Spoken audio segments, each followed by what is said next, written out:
Hello friends, कैसे हैं आप सब and welcome back to my channel positive life with Hema.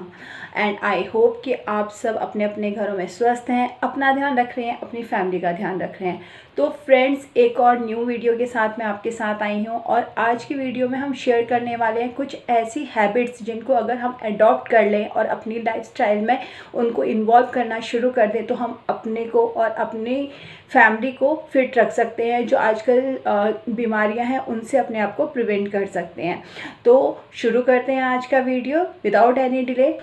तो फ्रेंड्स, जो सबसे पहली हैबिट है वो ये है कि हमें अपने किचन में से कुछ वाइट प्रोडक्ट्स को कम्प्लीटली अवॉइड करना है। तो वो वाइट प्रोडक्ट्स कौन कौन से हैं ये जानते हैं। तो उनमें जो सबसे पहला नंबर आता है वो है रिफाइंड शुगर का, यानी कि जो वाइट शुगर हम लोग घर में यूज़ करते हैं। सेकंड जो है वो है वाइट सॉल्ट, यानी कि जो आप टाटा सॉल्ट वगैरह जो भी यूज़ करते हैं।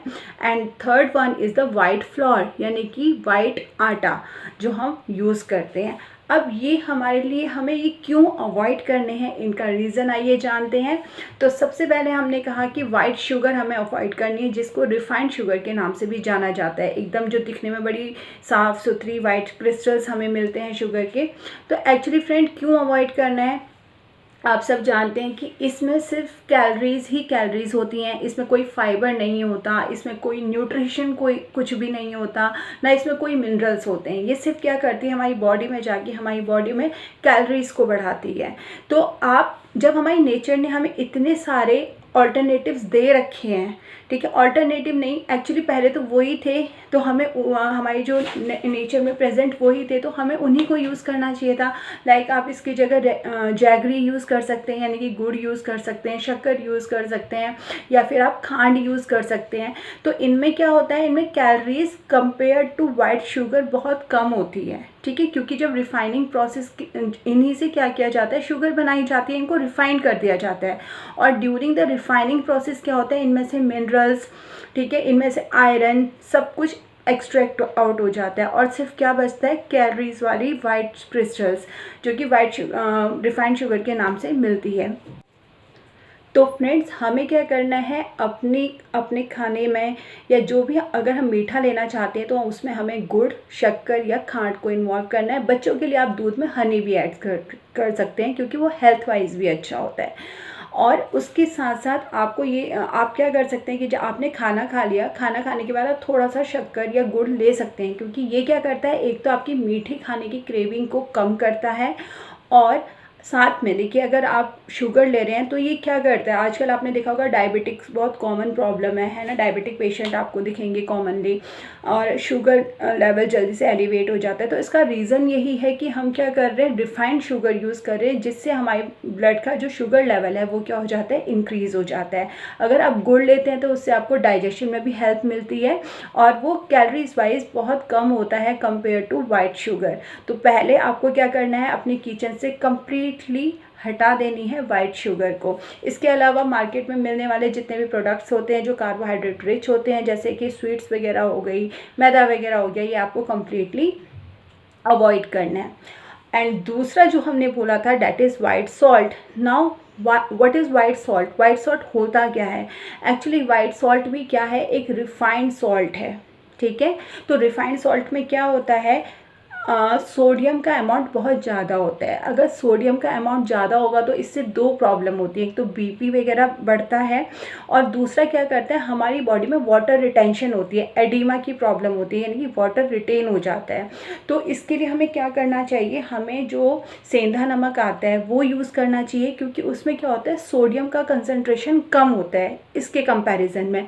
एक और स्टडीज़ अभी सामने आई जिसमें ये बोला गया है कि जो ये रिफाइंड सॉल्ट होते हैं इनमें क्या होता है, हमारी जो गवर्नमेंट है उसने क्या कर रखा है, आयोडीन का कुछ अमाउंट फिक्स कर रखा है ताकि आयोडीन की कमी ना हो, जो कि रॉक सॉल्ट में या फिर जो हम सेंधा नमक यूज़ कर रहे हैं उसमें कम होता है। तो अकॉर्डिंग टू मी, मैं क्या करती हूँ, अगर आपकी फैमिली में कोई बीपी का पेशेंट नहीं है तो हमें क्या करना चाहिए, बच्चों को आयोडीन देना चाहिए जो कि रिफाइंड सॉल्ट में होता है। और जो रॉक सॉल्ट होता है उसमें क्या होता है, सोडियम का कंसंट्रेशन कम होता है। तो अगर आपके घर में कोई बीपी का पेशेंट है तो आप उसको क्या देना प्रेफर करें, रॉक सॉल्ट वो देना प्रेफर करें, यानी कि सेंधा नमक। लेकिन अगर आपके घर में बच्चे भी हैं तो उनको तो आयोडीन भी मिलना चाहिए, है ना। तो उसके लिए, क्योंकि अगर आयोडीन की कमी होती है तो हार्मोनल इम्बैलेंस हो जाता है और थायराइड वगैरह की प्रॉब्लम होती हैं। तो उस केस में मैं क्या करती हूँ, हाफ पैकेट में मिलाती हूँ रॉक सॉल्ट का और हाफ पैकेट में लेती हूँ आयोडाइज सॉल्ट जो होता है उसका, और दोनों को मिक्स कर देती हूँ। तो आप उसको वैसे भी दे सकते हैं, नहीं तो आप मतलब ये खाने में यूज़ कर सकते हैं, और नहीं तो आप क्या कर सकते हैं, आप ऑल्टरनेट, यानी कि सपोज़ एक बार आपने यूज़ कर लिया सेंधा नमक और जब वो ख़त्म हो गया फिर आप यूज़ करेंगे जो आयोडाइज सॉल्ट होते हैं उनको यूज़ करेंगे। तो इस तरह से आप दोनों चीज़ बैलेंस कर सकते हैं। लेकिन अगर घर में कोई बीपी का पेशेंट है तो प्रेफर करिए कि उनको आप सेंधा नमक ही दें, या फिर सैलेड वगैरह में अगर आप डाल रहे हैं तो, क्योंकि नमक हमें ऊपर से नहीं खाना चाहिए, वो ज़्यादा फिर बीपी वगैरह के पेशेंट को और प्रॉब्लम कॉज करता है।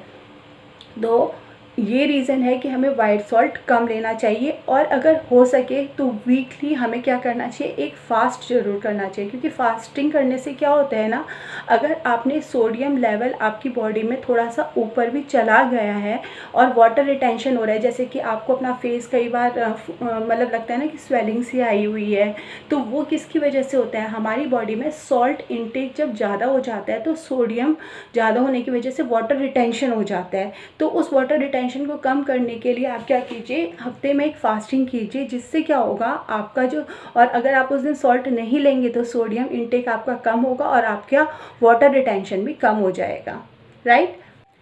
एंड जो थर्ड प्रोडक्ट है वाइट, जो हमें अवॉइड करना चाहिए, वो है मैदा। तो आप सब जानते ही हैं कि वो हमारी हेल्थ के लिए बहुत ज़्यादा हार्मफुल होता है, क्योंकि वो हमारी इंटेस्टाइन यानी कि आंतों में जाके चिपक जाता है, और आपको पता है कि उसमें कोई न्यूट्रिशन भी नहीं होता है, उससे हमें कुछ नहीं मिलता है, बस हमारा जो कार्बोहाइड्रेट लेवल है वो अप होता है हमारी बॉडी में।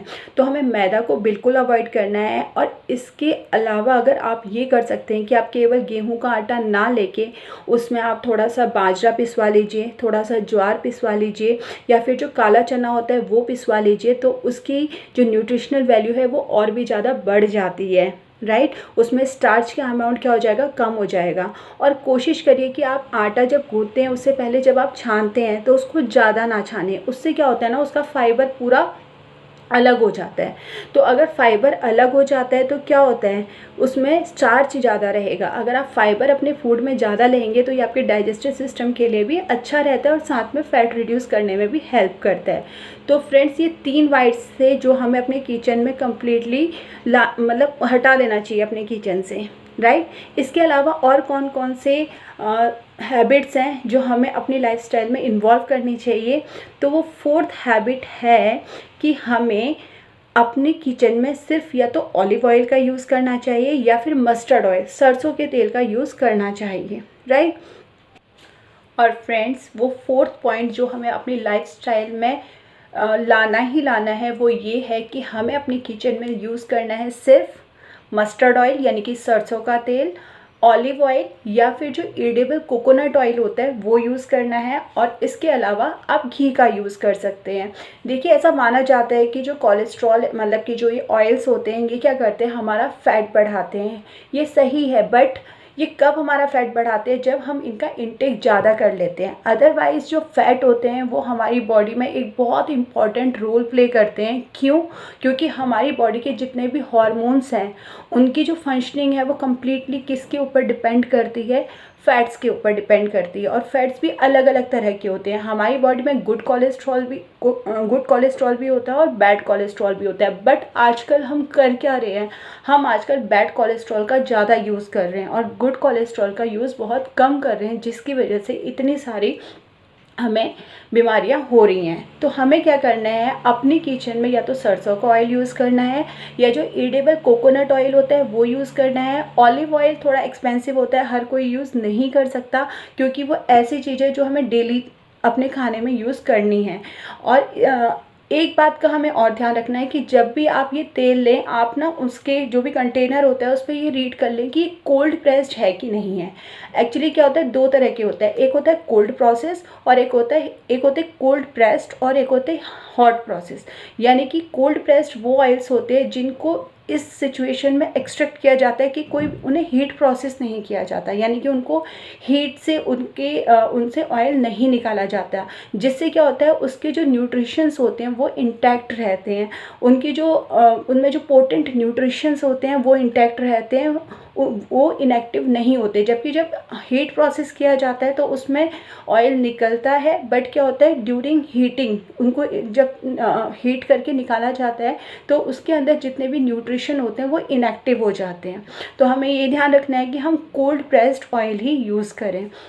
तो फ्रेंड्स, जैसे मैं आपको बता रही थी कि हमारी बॉडी में दो तरह के फैट्स पाए जाते हैं, एक होता है गुड कोलेस्ट्रॉल और एक होता है बैड कोलेस्ट्रॉल। जो गुड कोलेस्ट्रॉल होता है इसका बहुत अच्छा सोर्स है फ्लैक्सीड, यानी कि जो अलसी के बीज होते हैं वो इसका बहुत अच्छा सोर्स हैं, जिनको आप रोस्ट करके खा सकते हैं। इससे पहले वाली वीडियो में मैंने उसे बताया था कि मैंने आपको एक रेसिपी बताई थी बहुत ही सिंपल कि कैसे वो फैट लॉस करने में भी हेल्प करती है। अगर आपको देखना है तो आप मेरी इससे जस्ट पहले वाली जो वीडियो है मेरे लिंक पे जाइए और उसको देखिए, और आपको ज़रूर उसमें फ़र्क नज़र आएगा, मतलब कि उसको यूज़ करने के बाद अपने आप में फ़र्क ज़रूर नज़र आएगा। तो फ्रेंड्स, जैसे मैं बता रही थी कि हमारी बॉडी में दो तरह के कोलेस्ट्रॉल होते हैं, और मैंने बताया था कि जो गुड कोलेस्ट्रॉल होता है ये किस में पाया जाता है, ये पाया जाता है फ्लैक्सीड यानी कि अलसी के बीज में, तरबूज वाटरमेलन के जो बीज होते हैं उसमें पाया जाता है। इसके अलावा अखरोट में ये पाया जाता है। तो आप क्या कर सकते हैं कि जैसे अखरोट है, आलमंड में भी पाया जाता है, बादाम में भी, तो आप रात को ना इनको भिगा के रख सकते हैं और सुबह इनको खाली पेट खाइए। तो ये जो गुड कोलेस्ट्रॉल है ये क्या करता है, जो आपकी बॉडी में बैड कोलेस्ट्रॉल है ना उसको भी रिमूव करने में हेल्प करता है, उसको भी आपकी बॉडी से एक्सक्रीट आउट करता है। तो इसलिए गुड कोलेस्ट्रॉल हमारे लिए बहुत अच्छा है, हमें उसे लेना चाहिए। इसके अलावा फ्रेंड्स, आप एक बात का और ध्यान रखिए कि जब आप ऑयल को गर्म करते हैं उसको बहुत ज़्यादा टेम्परेचर पे हमें गर्म नहीं करना है। उससे क्या होता है, जो ऑयल होता है ना वो ट्रांस फैट में कन्वर्ट हो जाता है, जो कि सबसे बैड कोलेस्ट्रॉल है। और इतनी सारी बीमारियों, जितने भी हार्ट रिलेटेड प्रॉब्लम्स होती हैं उसका जड़ वही है। तो हमें ये ध्यान रखना है कि या फिर आप जब पराठे बनाते हैं ना, बहुत मतलब धुआं निकलता है, क्रिस्पी खाने में तो बहुत टेस्टी लगते हैं, बट वो सारा आपका ट्रांस फैट में कन्वर्ट हो जाता है, जो कि हमारी बॉडी के लिए बहुत ज़्यादा अनहेल्दी है। सिंपल आलू के पराठे बनाइए, लेकिन उस समय उसमें घी ना लगाएं। जब आप उसे तवे से उतार लें तो ऊपर से आप मक्खन वगैरह, बटर वगैरह जो भी आप लगाना चाहें वो लगा सकते हैं। वो ज़्यादा हेल्दी होता है कंपेयर टू द जब आप पैन में उसको जला रहे हैं उसके कंपेरिजन में। इसीलिए बोला जाता है कि जो मार्केट में जो फ्राइड फूड होता है, डीप फ्राइड, वो नहीं खाना चाहिए, क्योंकि आप देखते हैं कि वो कितनी बार जला हुआ ऑयल होता है और वो क्या होते जा रहा है, वो ट्रांस फैट में कन्वर्ट होते जा रहा है और हम उसे ले रहे हैं और वो हमारी बॉडी में क्या कर रहा है, बहुत सारी डिजीज़ का कारण बन रहा है, राइट। तो घर में भी हमें इन बातों को ध्यान रखना है कि जब हम डीप फ्राई को अवॉइड करें, शैलो फ्राइड प्रोडक्ट को हम ज़्यादा यूज़ करें अपनी लाइफ में। तो अब यहाँ पे हमें क्या करना है, हमें सिर्फ इन्हीं ऑयल्स का यूज़ करना है जो मैंने आपको अभी बताए हैं। तो आप जो इतनी डिज़ीज़ हो रही है ना फैट रिलेटेड, उनसे भी आप बचेंगे। और हमें क्या करना है, जो मार्केट में जितने भी प्रोसेस्ड फूड मिलते हैं, जो पैक्ड फूड मिलते हैं, रेडीमेड फूड मिलते हैं, वो सारे के सारे अवॉइड करने हैं। उनमें क्या होता है, सैचुरेटेड फैट ज़्यादा होता है। जो सैचुरेटेड और अनसैचुरेटेड दो तरह के फ़ैट होते हैं, उनमें जो अनसैचुरेटेड फैट होता है डेट इज़ मतलब good for our health, but जो सैचुरेटेड फैट होता है वो अच्छा नहीं होता। और उनमें मोस्टली क्या होते हैं, आपने देखे होंगे बहुत सारे जो प्रोडक्ट्स होते हैं उनमें वेजिटेबल ऑयल लिखा जाता है, ठीक है, और कंटेनिंग सैचुरेटेड फैट। तो ये सब क्या होते हैं, हमारी बॉडी के लिए हार्मफुल होते हैं। और फ्रेंड्स, जो नेक्स्ट पॉइंट है वो ये है कि हम सब चावल के शौकीन होते हैं। मोस्टली मैंने लेडीज़ को देखा है, इंक्लूडिंग मी, मुझे भी चावल बहुत पसंद है। लेकिन हमें सिर्फ उसमें एक चीज़ जो इम्प्रूव करनी है वो ये है कि जब भी हम चावल बनाते हैं तो हमें उसे कुकर में नहीं बनाना है, मतलब कि कुकर में या किसी बड़े पैन में बनाना है। और आपको उसको हमेशा एक्स्ट्रा पानी में में डालना है ताकि आप उसका माड़ निकाल सकें, यानी कि उसका स्टार्च निकाल सकें। तो आप उसको एक्सेस वाटर में बॉईल करेंगे, जो पानी बचेगा उसको ड्रेन आउट कर देंगे, जिससे क्या होगा ना, जो चावल है उसका मैक्सिमम स्टार्च पानी में निकल जाएगा। तो इससे क्या होगा, आपका जो उस पर स्टार्च कम हो गया, तो जिसकी वजह से आपकी बॉडी में जब आप लेंगे तो कार्बोहाइड्रेट भी कम जाएगा, राइट। तो और उसके बाद एक और जो हैबिट है वो ये है कि हमें गर्मियों में ज़्यादा से ज़्यादा कैसा पानी यूज़ करना चाहिए, घड़े का पानी यूज़ करना चाहिए इन कंपैरिजन टू जो हम फ्रिज में रखी हुई बॉटल होते हैं उसका पानी। क्योंकि फ्रेंड अभी मैं कोई एक आर्टिकल पढ़ रही थी, उसमें ये दे रखा था कि इट इज़ प्रूवन डैट कि जो मटके का पानी होता है, घड़े का पानी होता है, ये हेल्थ वाइज तो हमारे लिए अच्छा होता ही होता है, साथ में ये क्या करता है, वेट रिड्यूस करने में भी हेल्प करता है। तो कोशिश करिए कि आप मटके का पानी पिएं, या फिर जो ल्यूक वार्म यानी कि हल्का गुनगुना जो पानी होता है ना, वो पानी पिएं। क्योंकि हमारी बॉडी का जो टेम्परेचर है वो क्या होता है, गुनगुने पानी जैसा होता है। तो जितने भी हमारी बॉडी में केमिकल रिएक्शंस हो रहे हैं, ठीक है, डाइजेशन वगैरह जो भी हो रहा है, जितने भी केमिकल रिएक्शंस हमारी बॉडी के अंदर चल रहे हैं वो स्मूथली चल सकें। तो इसलिए या तो हमें ल्यूक वार्म वाटर पीना चाहिए, और अगर आपको बहुत ज़्यादा ठंडा पानी पीने का मन कर रहा है तो नहीं पीना है, आपको सिर्फ घड़े का पानी पीना है या मटके का पानी पीना है, राइट। तो फ्रेंड्स, हमारा जो नेक्स्ट पॉइंट है वो ये है कि जो हम रात का डिनर लेते हैं वो हमें मैक्स टू मैक्स 8 o'clock तक ले लेना है। अगर आप 7 o'clock ले सकते हैं तो बहुत अच्छा है, नहीं ले सकते तो कोशिश करें कि 8 बजे तक अपना डिनर ले लें। और हमारा जो डिनर है ना वो लाइट होना चाहिए। लाइक आप खिचड़ी ले सकते हैं, पोहा ले सकते हैं, या फिर आप ओट्स ले सकते हैं, या फिर आप मतलब कोई पुलाव ले सकते हैं, कोई भी जो मतलब लाइट, या फिर आप सब्जी ले सकते हैं। लाइक लौकी की सब्ज़ी बहुत अच्छी होती है, तोरी की सब्ज़ी बहुत अच्छी होती है, तो आप सब्जी भी ले सकते हैं। तो क्योंकि फ्रेंड्स क्या होता है ना, जो आप मॉर्निंग में खाना लेते हैं, अगर आप जो ब्रेकफास्ट करते हैं अगर वो थोड़ा हैवी भी होता है तो चल जाएगा। क्यों? क्योंकि थ्रू आउट द डे आपका फिजिकल वर्क रहता है जिससे वो डाइजेस्ट हो जाता है। बट रात को हमारा इतना ज़्यादा फिजिकल वर्क नहीं होता, क्योंकि खाना खाने के बाद हम लोगों को सोना होता है। तो वो जो खाना है वो डाइजेस्ट, अगर आप हैवी डाइट लेंगे वो डाइजेस्ट नहीं होगा। तो इट्स बेटर कि आप रात को सिर्फ लाइट डाइट लें, ओके। तो ये थे हमारी आज की जो वीडियो थी छोटी। और हाँ, एक और चीज़ आपको ध्यान रखनी है कि जो आप डिनर लेते हैं और जो आपका सोने का टाइम है उसके बीच में एटलीस्ट 2 hours का आपका गैप होना चाहिए, ताकि आपने जो खाना लिया है वो अच्छे से डाइजेस्ट हो जाए। तब तक आप अपने और काम निपटा सकते हैं। तो फ्रेंड्स, आज जो हमने जितने भी पॉइंट्स शेयर किए ना, ये थी छोटी छोटी मगर मोटी बातें। और आप ये चीज़ नोटिस करेंगे कि अगर आप इन पॉइंट्स को इंक्लूड कर लेते हैं अपनी लाइफस्टाइल में, तो पहले की जो आपकी लाइफस्टाइल थी और अभी इन चीज़ों को अडॉप्ट करने के बाद आपकी लाइफ में चेंज आएगा। यानी कि आप ना पहले से ज़्यादा एक्टिव फील करेंगे। आपको ये लगेगा कि मतलब ये जो छोटी छोटी चीज़ें हैं अगर हम पहले से करते तो कि, और आपकी हेल्थ में आपको खुद लाइटनेस फील होगी। और आजकल की तो डिमांड ही है हेल्दी लाइफस्टाइल, है ना। तो आई होप कि आपको आज की मेरी ये वीडियो अच्छी लगी होगी। ये पॉइंट्स जो मैंने शेयर किए हैं ये अच्छे लगे होंगे, और अगर अच्छे लगे हैं तो प्लीज़ मेरे चैनल को लाइक कीजिए, शेयर कीजिए, सब्सक्राइब कीजिए। मिलते हैं आपसे एक नेक्स्ट अच्छी सी वीडियो के साथ। Till then bye bye. अपना ध्यान रखिए, अपने परिवार का ध्यान रखिए। See you soon in the next video. Till then bye.